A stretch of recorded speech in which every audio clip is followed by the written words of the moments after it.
Hello students, कैसे हैं आप सब। आशा करती हूँ आप बहुत ही अच्छे होंगे। और मैं मीता सिंह रुचि क्लासेस 71 में आपका फिर से बहुत बहुत स्वागत है। तो देखिएगा, जैसे हमारा यूपी टेट आपको पता है आने वाला है, हमारा 3, 2, 3, 4 जुलाई में यूपी टेट है।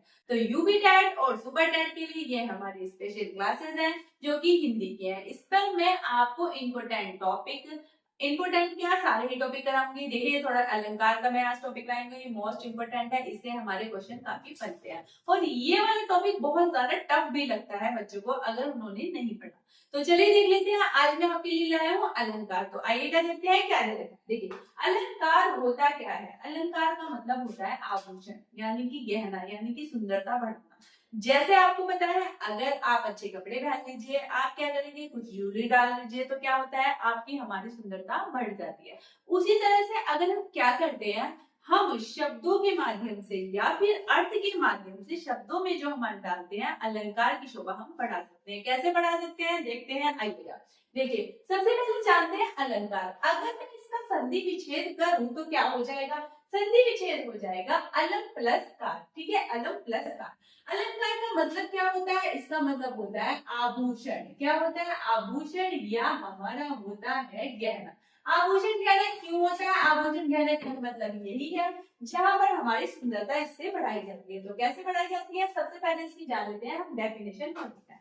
तो देखिए, आइएगा क्या दे रखा है यहाँ पर परिभाषा की अगर मैं बात करूं, काव्य की शोभा बढ़ाने वाले तत्वों को हम क्या कहते हैं, काव्य की शोभा बढ़ाने वाले तत्वों को हम अलंकार कहते हैं। तो देखिएगा, यहाँ पर हमारे अलंकार से क्वेश्चन एक तो ये बनता है, आपको डेफिनेशन दे देगा, आपको ये पता होनी चाहिए कि इसकी डेफिनेशन होती क्या है। तो क्या है, काव्य की शोभा बढ़ाने वाले तत्वों को हम क्या कहते हैं, हम कहते हैं इसे अलंकार। अब देखिए, एक क्वेश्चन हमारा यहाँ पर ये बन जाता है कि अलंकार के कितने भेद होते हैं। तो अलंकार के भेद कितने होते हैं, चलिए देख लेते हैं। तो यहाँ पर हमारे हो जाते हैं 3 भेद। तो देखिए, सेकंड क्वेश्चन आपका बनता है 3, 4, 2 कुछ भी आपको दे रखा होगा। तो कितने भेद होते हैं, यहाँ पर होते हैं हमारे 3 भेद। फर्स्ट नंबर की अगर मैं आपसे बात करूं तो हो जाता है हमारा शब्द अलंकार। शब्द अलंकार होता कहाँ है, जहां पर काव्य की शोभा हम किससे बढ़ाते हैं, यानी कि जहां पर काव्य की शोभा हम शब्द के माध्यम से बढ़ाते हैं। किसके, शब्द के माध्यम से, जहां पर आप काव्य की शोभा बढ़ा देंगे वहां पर हो जाएगा हमारा शब्द अलंकार। केस की परिभाषा बन जाती है। सेकंड नंबर की अगर मैं आपसे बात करूं तो होता है हमारा अर्थ अलंकार।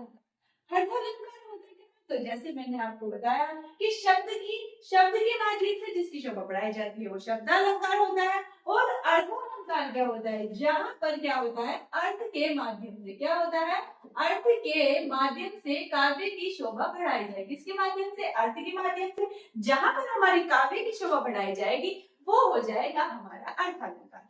थर्ड नंबर की अगर मैं आपसे बात करूं तो देखिए, थर्ड नंबर पे आ जाता है हमारा उभय अलंकार।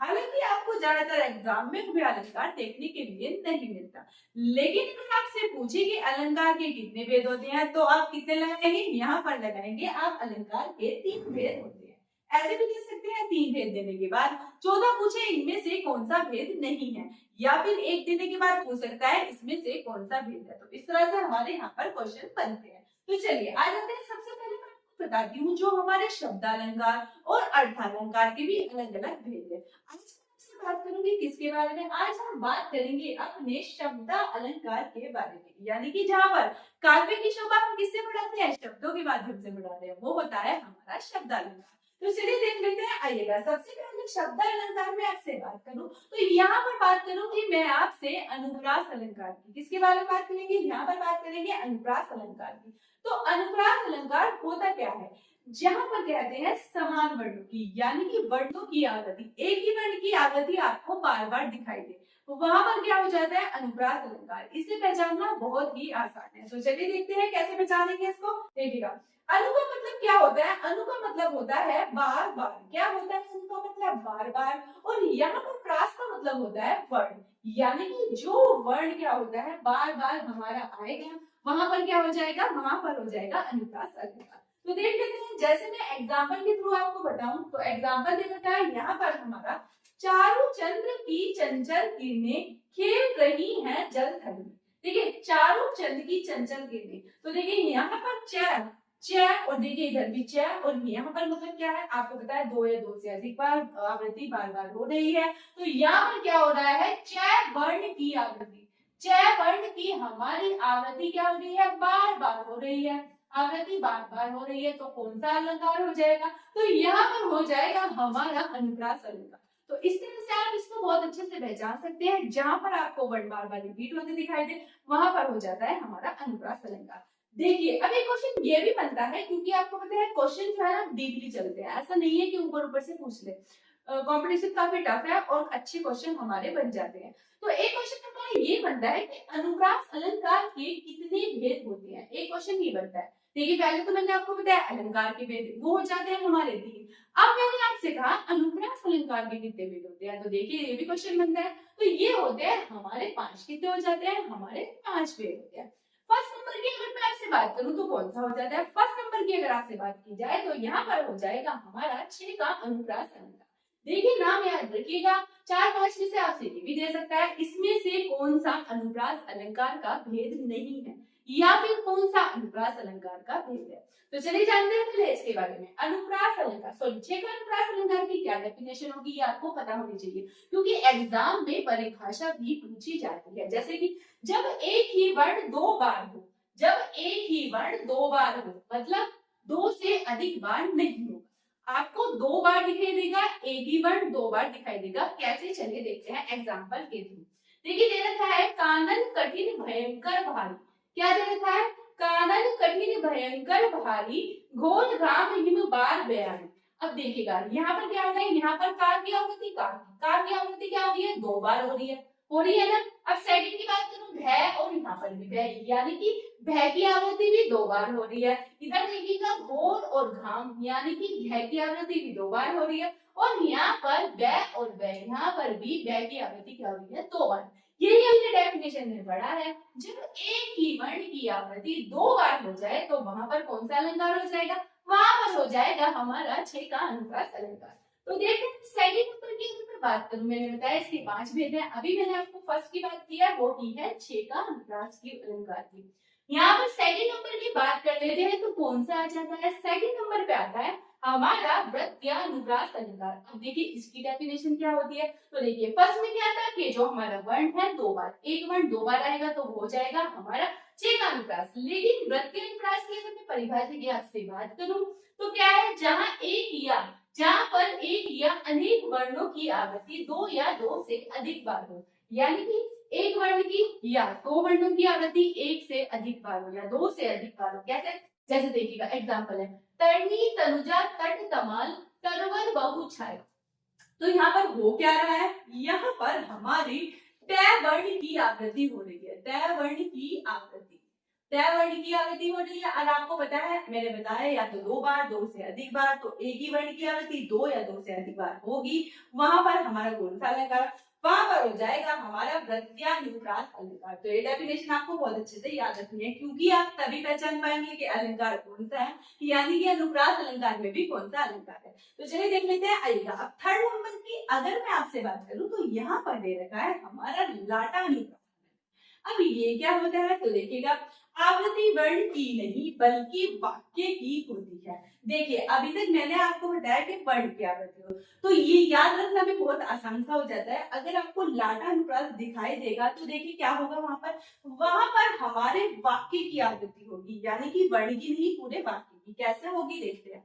पूत कपूत तो काहे धन संचय, और पूत सपूत तो काहे धन संचय। अब देखिए यहाँ पर क्या होता है, लाइन सेम होगी बट मूल अर्थ में इसके अंतर होगा। कैसे अंतर होगा देखते हैं। देखिए पूत कपूत तो काहे धन, मतलब पूत कपूत अच्छा नहीं है तो धन संचय करने का कोई मतलब नहीं है, क्योंकि वो वैसे ही वेस्ट कर देगा चाहे आप उसे कितना भी धन दे दीजिए। और सेकंड लाइन पे दे रखा है पूत सपूत, यानी कि अगर आपका पुत्र काबिल है तो वैसे ही धन कमाने का आपको संचय करने की कोई जरूरत नहीं है। तो देखिएगा यहाँ पर क्या हो रहा है, यहाँ पर हमारे लाइन सेम है पर क्या हो रहा है, मूल अर्थ में इसके अंतर दिखाई दे रहा है। तो बस आप ये याद रखिएगा, जहां पर लाइनें आपको रिपीट होती दिखाई दे, यानी कि पूरा वाक्य रिपीट हो, वहां पर क्या हो जाता है, वहां पर होता है हमारा लाटानुप्रास।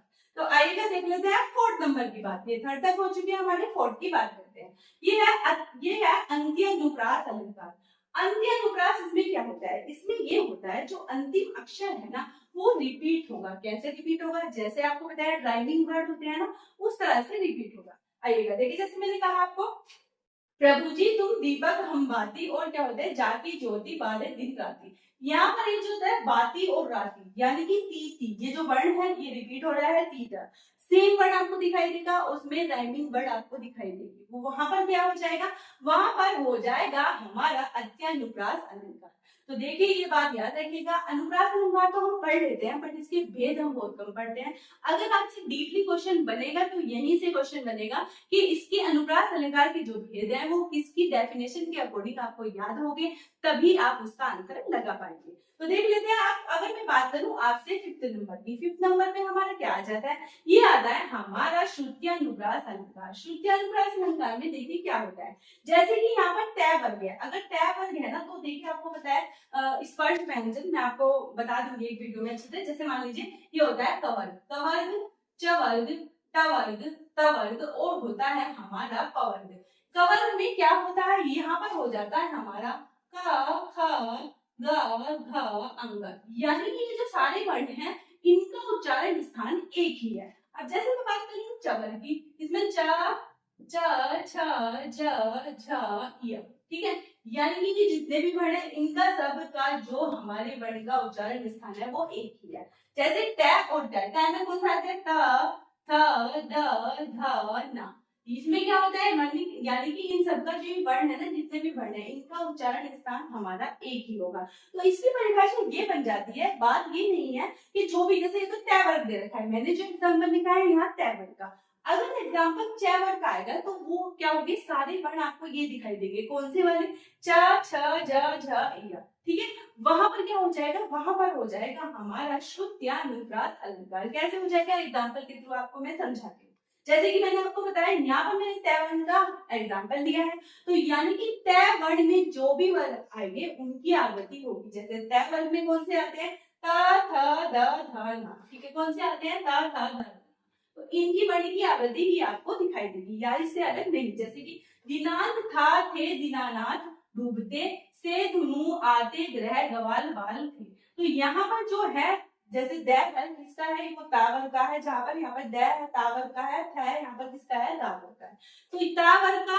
या फिर एग्जांपल आपको देगा च का देगा तो च के ही सारे वर्ग दिखाई देंगे, यानी कि वर्ण दिखाई देंगे, कैसे, जैसे च छ ज ज य। अगर कै वर्ग का कोई आपको यहाँ पर उदाहरण दिया जाएगा तो कै वर्ग के होंगे, जैसे क ख ग घ अंग, इसमें से आपको क्या होंगे, यही वर्ड आपको एग्जाम्पल में दिखाई देंगे। तो यहाँ पर हमारा कौन सा आएगा, श्रुत्यानुप्रास। देखिए याद रखने की अगर मैं आपसे बात करूं तो बस आपको इतना रखना है, जहां पर क्या होंगे, दो वर्ण बार आए, दो बार आएंगे, एक वर्ण यहाँ पर दो बार आएगा, वहां पर कौन सा हो जाएगा, वहां पर हो जाएगा हमारा छेकानुप्रास। और वृत्यानुप्रास की मैंने आपको बात की, एक या अनेक वर्णों की आवृत्ति, एक या अनेक, ये बात नहीं है कि सिर्फ एक ही वर्ण की हो, एक से अधिक वर्णों की आवृत्ति भी हो सकती है, और दो या दो से अधिक बार जहां होगी वहां पर कौन सा हो जाएगा, वहां पर हो जाएगा हमारा वृत्यानुप्रास। यहाँ पर देखिए जैसे तर्णी तर्जनी मैंने आपको बताया, यहाँ पर तय वर्ण की आवृत्ति बार बार हो रही है, इसलिए यहाँ पर हमारा हो जाएगा कौन सा, वृत्यानुप्रास। लाना बहुत ही इजी है, आपको याद रखने में भी आसानी होगी। कैसे इजी है, मैंने आपको बताया पूरे वाक्य की पुनरावृत्ति होती है, यानी कि पूरा वाक्य आपको सेम दिखाई देगा बट अर्थ में उसके अंतर होगा।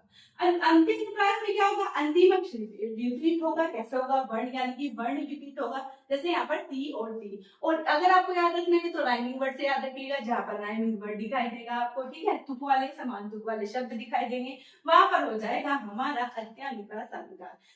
नेक्स्ट की बात करूं फिफ्थ पे, श्रुत्यानुप्रास, यहाँ पर आपको क्या होगा, यहाँ पर ये बात होगी कि जो भी वर्ग का आएगा एग्जाम्पल, जो भी वर्ग का होगा मतलब उसके पांचों वर्ण उसी वर्ग के आएंगे। बात ये है कि कहने की जहां पर इनका जो उच्चारण स्थान ना एक ही जगह से होगा, वो वाले वर्ण आपको दिखाई देंगे, वहां पर हो जाता है हमारा श्रुत्यानुप्रास। तो ये मैंने आज आपको बताया अलंकार। शब्द अलंकार में भी मैंने आपको बताया अनुप्रास अलंकार और अनुप्रास अलंकार के 5 भेद। तो बताइएगा आपको वीडियो कैसी लगी, इससे नेक्स्ट वीडियो में मैं आपको और भी अलंकार बताऊंगी। Thank you.